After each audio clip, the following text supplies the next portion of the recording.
We're going to fire up here at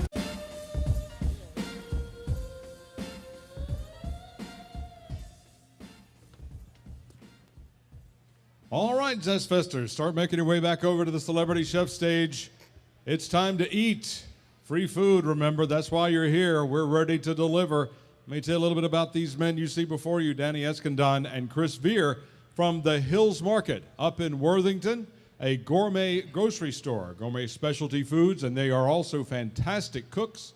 And you're going to sample some firecracker shrimp tamales with Lake Erie goat cheese and some other stuff that Chris is going to be doing up here today. It's going to be a full plate you're going to get for enjoying the men here at the Celebrity Chef stage. So how about a warm ZestFest welcome from the Hills Market, Danny Escandon and Chris Vehr. Thank you.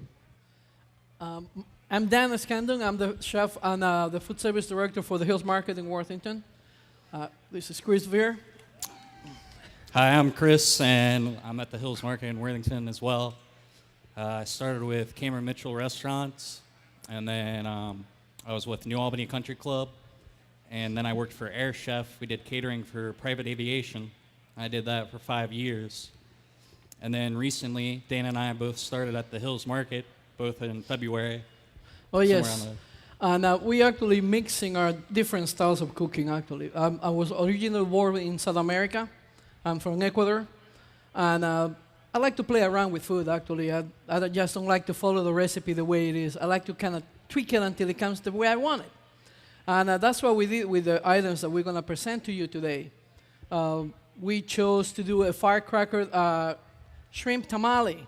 And we kind of doctored the recipe that we found to make it a little more interesting, to make it a little more appealing to you. It's going to be fun. I think we're going to have a lot of fun doing this for you, to show you what we're going to do, how we make it. I'm going to show you how we make the tamale.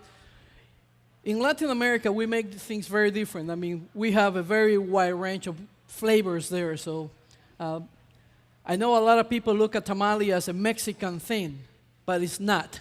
Trust me. Tamales are pretty much anywhere in the Latin world. They're available anywhere, and we all make it very different. But in the end, they all taste very good. Trust me. What I'm using today, that's a nice thing about the U.S., you know that? Masa. It's already mixed flour. The corn flour is already mixed. It's much easier to work with it. I'm using a little bit of the masa. I'm adding a little bit of Cajun seasoning to this. I'm also going to be adding a little bit of Cajun Serrano lime sauce. Serrano lime sauce. Again, the Hills Market where we work, we're a very proud company. We support all the local businesses, local farmers and the small businesses. We really stand behind their product. So we wanted to show you today how we really do this by using some of one of the products that we have. Also, everything that we're using today is pretty much Ohio products. We're using Lake Erie feta cheese. And I know Chris with his watermelon gazpacho is using also Ohio products, right? Yeah, I'm also using some kale from Wayward Seed Farm for a garnish for that. We try to use as much local and seasoned products as much as we can. I'm also using some Serrano chilies as well. Dan's using Serrano over there as well, aren't you, Dan? Yes, I am. I'm using Serranos for this. So the first thing I'm going to do is I'm going to cook our shrimp. I'm going to saute the shrimp with the vegetables that I have here, which I use red bell peppers, yellow bell peppers, red onions. And I'm going to saute them. I'm going to actually get a real nice flavor. The recipe that he's doing with the firecracker shrimp it's on our menu at the Hills Market. If you come to our chef's case, you can get it prepared. There. This time it's going to be a little bit spicier than what we would do it in the chef's case, because we have such a different clientele there that prefer it to be a little bit more mild. But we're trying to have some fun with the recipe and bring it up a notch and just make it a little bit different on this one, also because of the nature of what this event is. It's about having something spicy, right? So we're using our Cajun seasoning over here, and I'm using about 2 tablespoons, but this time around I'm gonna put a little more than that, because I want it to have a real nice kick, okay? The shrimp is supposed to be very spicy when we make it. Now on this, after the shrimp is cooked, what we want to do is I want to just put it aside to cool it down. While the shrimp is cooling down, I'm going to start doing the masa so you can see how the actual tamal is made. Okay? How is it going to be made? Oh, yeah.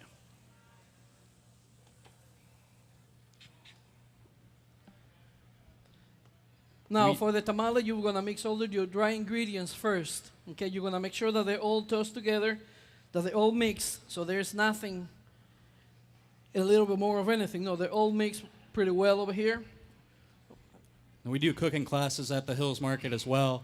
And just the other night, we did this recipe, but we had some vegetarians, so we had to do a similar recipe without the shrimp. And that's what we're doing a lot of times is catering to groups that come in there. We have HR groups from bigger companies in Columbus that come in and do the cooking classes with us. We have also bachelorette parties and that kind of stuff. So one of the good things about the Hills is compared to some of the other places in Columbus, you get a pretty good deal. If you go to Sur La Table or any of those places, the cooking classes are a little bit more. So we try to give you a bargain for everything. Now, on this, what I'm going to do, I'm going to add a little the water, and I'm going to mix it. I'm going to make the dough. Now, when you're working with this kind of stuff, you have to use your hands. If you have a problem putting your hands in this, you're not going to be able to make it. So you have to mix it with your hands until the dough is actually fluffy. It's all mixed together, but it's fluffy.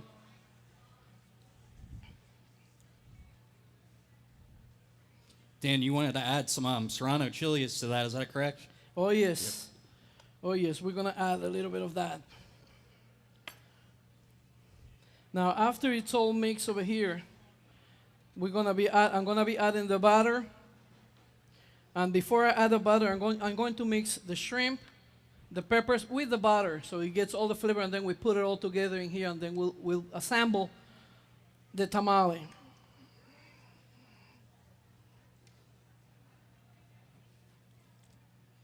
And Chef, you've got no yeast or leavening agent in this. It's going to be ready to go the minute you stop stirring. Pretty much, yeah. Yeah, there is no yeast on this. You have a little bit of baking powder just for to help out with the leavening a little bit, but not that much. Right. The consistency that you want to have on this is pretty much something like this, something that you can work with, you can shape. Mm-hmm. Okay? Dan, you can tell us a little bit about your family and the Ecuadorian tamales. Well, if my mother will see me doing this right now, she'll have a heart attack because, see, over there, they use all the ingredients. We use all natural ingredients, okay? But we use a corn husk to wrap the tamal.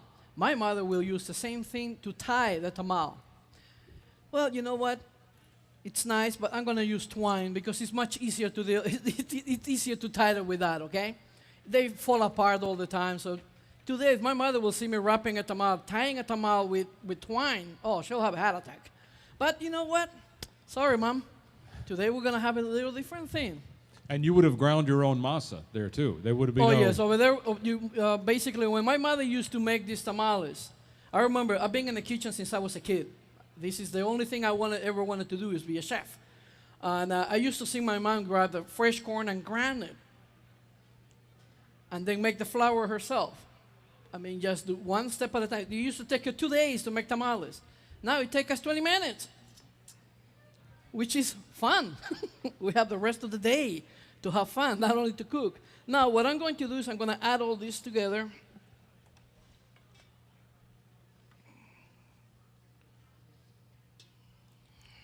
Now you can smell everything over here. The Cajun seasoning is the same Cajun seasoning that we use in pretty much all of our chef case items.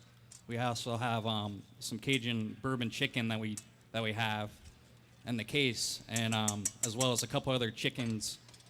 And we also have 7 or 8 different salads, a black bean salad, and a broccoli and cauliflower salad, and black broccoli raisin salad, which we sell out of the case. And we sell out of it in probably a day or so. All of our stuff is prepped daily, pretty much. Right, Dan? Yes, it is. Again, we not only make all our stuff fresh, we use all local Ohio ingredients as much as we can. Starting with our produce, all our dairy products, our meat, they're all Ohio raised.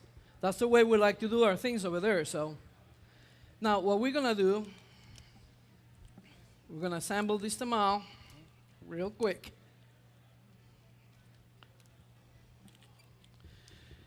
The corn husks, they have to keep it. I mean, you need to wet it in order to work with it. I usually dry it by shaking it a little bit in there, okay, in the water. Then just place it over here on the cutting board. And what I'm going to do is just grab a little bit of the masa, just put it here, and then we're gonna just fold it again, and we fold it again. We make like a little envelope into it. That's it. Then we're gonna tie it. Now you will find some recipes that will tell you that you don't have to tie the tamal. You can just put it like that. And what we're gonna do with these ones, the way to cook it is you steam it for about an hour, and it should be done. It's a very simple process. What's gonna take you the longest is usually just to basically do the masa and cool down the product, okay? That's it. And then what you're going to do is we're going to put it on the steamer. We're going to steam it usually, okay? It usually goes on the steamer, and about an hour. It all depends on how thick they are, how big the tamal is, pretty much. If you make them about this size, it'll take you about an hour to cook, to steam it. That's it. And they'll be ready to go. Now, the nice thing about tamales, you can serve them either hot or cold. It doesn't matter. If you like them hot, you can serve them hot. If you want to serve them cold, you can serve them cold. Also, the nice thing about tamales is that they're so versatile. You can actually make them sweet tamales if you want to. You can add any flavor that you want when you're making this item. It's not necessarily meat, or you can make it vegetarian. You can make it with chicken, pork, fish if you want to. It all depends. We're using shrimp on these ones. You can make it any which way you want to. That is a nice thing about this product. You're not only tied up to one flavor. You can do whatever you want. The sky is the limit on this one, okay? Let's see now what we're gonna do. Once it's cooked,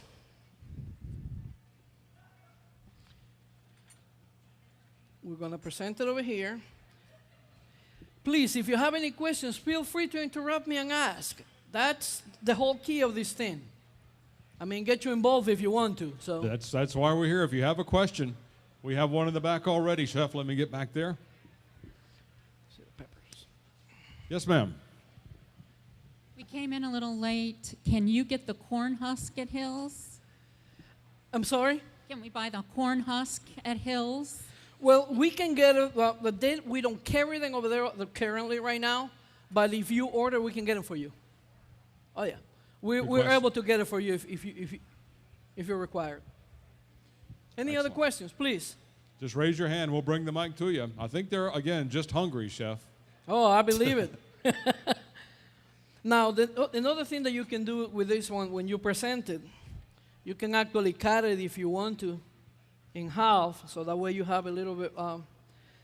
This is what it's supposed to look like. It's nice, consistency is nice, tight, but it's soft. When you buy this thing, it's real nice and soft.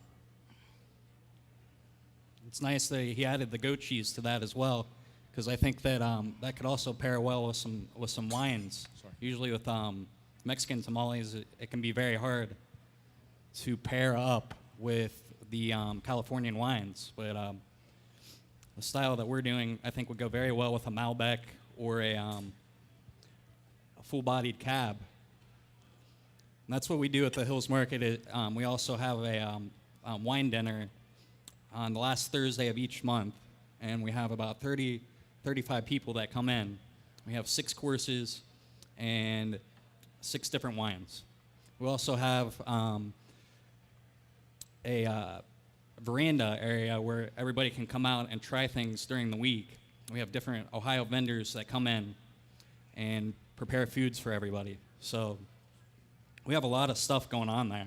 And it's great to work for them. We offer classes, again, for different type of groups. You can, was a group of 10 is the minimum that we can, 10 to 12 people 10 to is the 12 minimum. people is the minimum. And we can have interactive classes in which you can actually participate, or we can just do a demo, a type of demonstration class also. You can choose the menu, or you can work with us and we choose a menu for you. It's up to you. It's up to you how you want to do it. You ready for your? Now he's got the tamale presented. I'm gonna give it an accompaniment. Chris, if I may, there's one more question for Yes. for the chef. On the shrimp itself, when you were mixing it up and sautéing it, if you didn't want to put butter in there, what would you use in place of that? You can use any, olive oil, canola oil. You can use lard if that's what you want to use. It doesn't matter. In Latin America, especially anywhere you go, when they make tamales, they use lard because fat will add a lot of flavor. Lard will add a lot of very distinctive flavor. It'll be very nice. But you can also use oil if that's what you want to use. You're not tied to just using either lard or butter. Okay, so a little bit of canola oil would work on it. It'll work. Okay. A lot of people are using coconut oil too now. Definitely a healthy alternative. Again, So, with the type of coconut oil or sesame oil or any type of flavor oil, you have to watch the flavor that you're gonna, because you will change the flavor of the product at that point a little bit. Where's the canola oil or something like that? They're flavorless. Okay, That's the difference. okay. Thank you. My pleasure. Any other questions? I'm gonna get started on this watermelon gazpacho. It's a small shooter that I'm putting on the side of it, and I decided to use watermelon. Originally, I made this when I was out in Idaho, and I worked at a ranch near Coeur d'Alene, and it was a dude ranch, and we did dinners and everything. So it was such a great experience that I thought I wanted to use it with this. But basically, we take cubed watermelon, put it in the food processor, start off the gazpacho.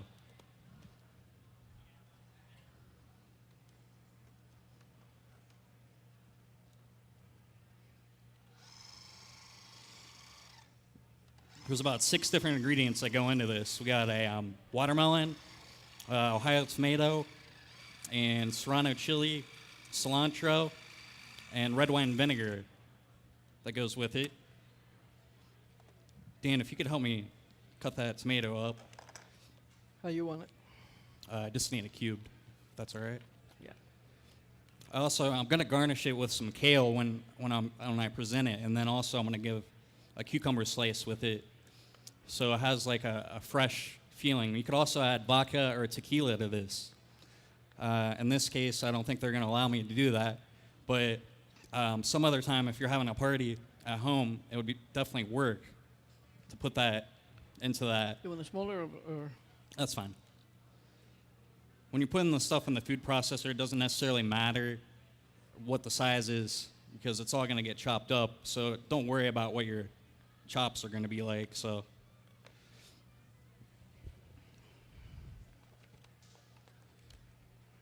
now I already have about 40 or 50 of these already made up in the back, and we're going to, at the end of this, accompany them together. And I think they all work very well together. A gazpacho with a tamale just seems pretty classic, and you have Mexican and different flavors going on. So I also want to add some cilantro to this. I just throw the leaves in and the stems and everything in with it. Chris, you talked about adding spirits to this. Is that something you do in the food processor or something you do after it's ready to present? What I would do after it's ready to present, I would just give it a dash of tequila or a dash of vodka. The vodka that we sell at the Hills Market is the OYO vodka, which is made in the short north. And I definitely think that that would work the best with this. Now, when you're putting the Serrano chilies in, you want to make sure that you de-seed them, just because we don't want anybody to swallow on a seed and choke on it.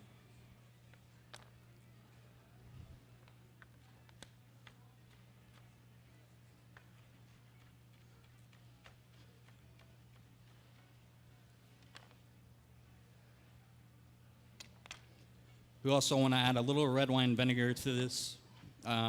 Without that, you would not have the acidity. You could also use lime juice. You could use lemon juice, different kinds of vinegar that you could use, champagne vinegar or sherry vinegar. Those would all work well with this. You could also use red peppers in this. That would be a different flavor, but you could also try different exotic fruits to use instead of the watermelon. You can also, if you want to change a little bit the flavor of the gazpacho, you can also use tomatillos, which are the green tomatoes. They will definitely add a lot of texture, a lot of flavor to the gazpacho. It will give it a completely different flavor, which is very nice. Now, a gazpacho, you always want to serve it very cold. After you make it, you always want to make sure that you refrigerate it for at least an hour so it's nice and cold. Usually it's not good until the next day. It's kind of like a chili. It has to sit. It has to sit, yes. The nice thing about the gazpacho is that actually pairing it with the tamal is that it's going to kind of cleanse your palate. There's very refreshing flavor that it has compared to with the tamal, which is like a real nice thing because you have the nice little kick of the spices of the tamal, and then you have that real nice, refreshing flavor of the watermelon gazpacho. So it really they pair very well. Now what I'm going to do is take a ladle, and you can use shooter cups, you can use different dishes that you have around in your house. It all works, and I think that it would work very well at a barbecue or a gathering at your house. But basically, it's going to accompany the tamale, and then I'm also going to give it some kale on the top that I have chiffonade kale. This is a local kale that comes from Wayward Seed Farm. I think kale adds a nice touch to it. The kale, when you're working with kale, you could also blanch the kale first because it can be very chewy. And the last item that I would do to this is add a little cucumber slice to it, just to give it a little cocktail look, I guess. Could put a olive on the top of it. You could put a lime on the rim, put some dust around the rim. I think that would be nice as well. Basically, Dan, you want to show everybody the dish? The finished product. I think you can see them over there. I think we can see from the overhead camera, Chef. Absolutely. Okay. Wonderful presentation. It's a very simple item, but when you look at it, it's like you can make it look very nice, and you can add any flavor you want. You can actually create your own concoction here. That's one of the things that I always like about cooking. That is basically, it's an open canvas. You can create what you want. There's the shot behind you, Chef. If you Oh, want there to you take a go. look. Beautiful. Again, Nice. as you can see, that's what it will look for us. Now, can you replicate this? Oh, yes. It doesn't take much to do this. I mean, again, you're all creative. And we just came up with it, or you just came up with it in about 20 minutes. So, yeah, we can do this. There you go. Wonderful. Yes. How about a warm ZestFest thank you for Chris Vehr and Danny Escandon Thank you. from the Hills Thanks. Market. We'll have sampling available at our Children's Hunger Alliance sampling table. They're getting it ready backstage right now. Gentlemen, chefs, thank you so much. Can't Thank wait you. to Our taste pleasure. it. Wonderful. Thank you. Thanks. We'll be back with Man-BQ at the Celebrity Chef stage coming up at 3 p.m. today. So don't go anywhere. Ribs, free ribs.